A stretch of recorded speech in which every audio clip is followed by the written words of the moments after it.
মাছ পুরা খাবো এই নদীতে মনে করেন যে আজকে জালের মাছ উঠাইছি মানুষের। আপনারা যদি খেতে চান চলে আসুন, নক দিবেন, ইনবক্সে নক দিন।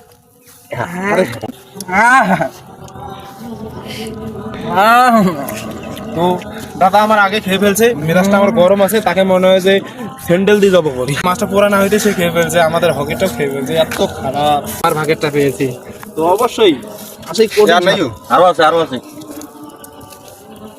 এটা একটা হেভি স্বাদ।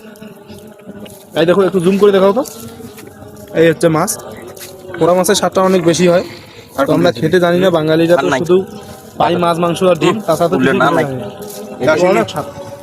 মাছ মারলাম আমি, তুমি খাও ষাটি মাছ, আর আমাকে তাও মাছের আমরা ফাইলাম দুটো করি। আরে ষাটি মাছ নিয়ে নিলো হয়, আমাদেরকে ঠকাইছে এই বাচ্চা। আর ষাটি মাছ নিয়ে নিয়েছে সবিলাই, আর আমাদেরকে দিছে কই মাছ। এত স্বাদ, ওটা মানা যায় ভাই? কল তো খুব স্বাদ। সেই জাত আয়ে তো দেশি মাছের মতো স্বাদই হয়। যদি কেউ খেতে চাও তাহলে আমাদের ইনবক্সে লক করবেন। এই যে দেখুন কত সুন্দর পাওয়া স্বাদ। যায়।